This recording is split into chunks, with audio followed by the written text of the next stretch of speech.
Hapo zamani za kale kulikuwepo na ufalme uliostawi sana uliokuwa ukiongozwa na mfalme aliyeitwa Zuberi. Mwanzoni watu walimpenda kwa sababu ya hekima yake na ujasiri wake. Lakini kadri muda ulivyopita, moyo wake ulianza kubadilika. Alijaa kiburi, ukatili na tamaa ya mamlaka isiyo na mipaka. Mfalme Zuberi alianza kuwanyanyasa raia wake. Alipandisha kodi kupita kiasi, akawachukua vijana kwa nguvu kuingia jeshini, na yeyote aliyethubutu kumpinga alifungwa gerezani au kuadhibiwa hadharani.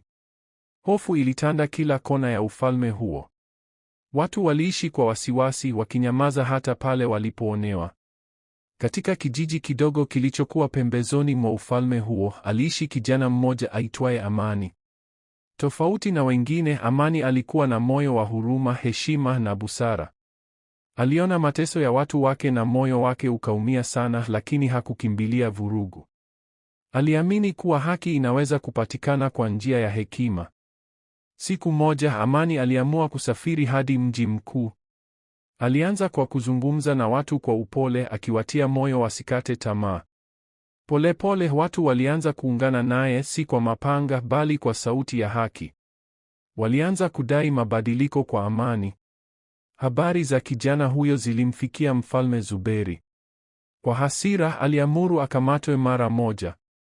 Lakini alipofikishwa mbele ya mfalme, Amani hakutetemeka. Alisimama imara, macho yake yakiwa na ujasiri na heshima. Alimwambia mfalme, mfalme, nguvu yako siyo kuwatesa watu wako, bali kuwalinda. Ufalme haujengwi kwa hofu, bali kwa upendo na haki.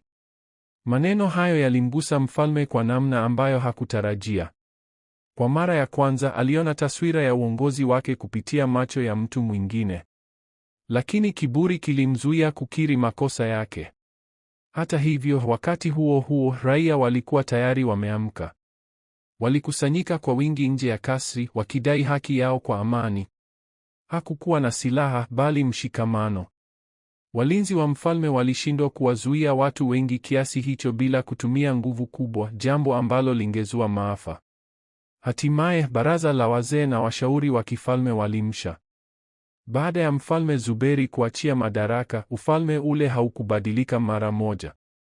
Kwa muda mfupi kulikuwa na hali ya sintofahamu.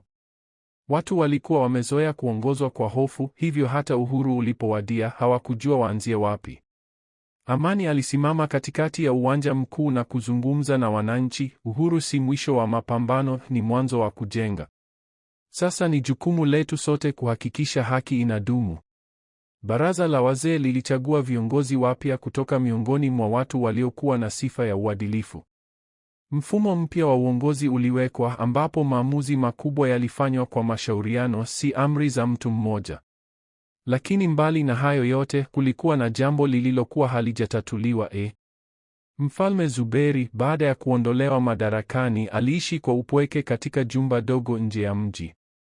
Alipoteza kila kitu: heshima, nguvu na hata wale waliokuwa wakijifanya marafiki wake.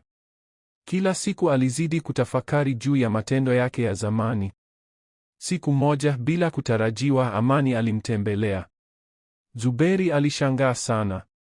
Wewe, baada ya yote niliyokufanyia na watu wako?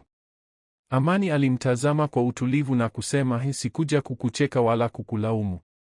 Nilikuja kuona kama bado unaweza kuwa sehemu ya suluhisho. Maneno hayo yalimgusa Zuberi kwa undani mkubwa. Macho yake yalijaa majuto. Nimeharibu mengi, sijui kama ninaweza kurekebisha chochote. Amani akajibu kwa upole, kukiri kosa ni hatua ya kwanza. Kubadilika ni ushindi mkubwa kuliko kutawala. Kuanzia siku hiyo, Zuberi alianza safari ya mabadiliko. Hakurudi tena kama mfalme, bali kama mshauri. Aliwasaidia viongozi wapya kuepuka makosa aliyoyafanya zamani. Alijifunza kusikiliza badala ya kuamuru. Miaka ilivyopita, ufalme ule ukawa mfano wa haki na mshikamano.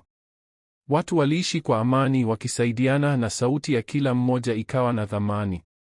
Na jina la Amani likabaki mioyoni mwa watu, si kama shujaa wa vita, bali kama shujaa wa hekima. Na hata jina la Zuberi lililokuwa likiogopwa zamani likawa funzo kwamba hata moyo mgumu unaweza kubadilika ikiwa mtu ataamua kweli.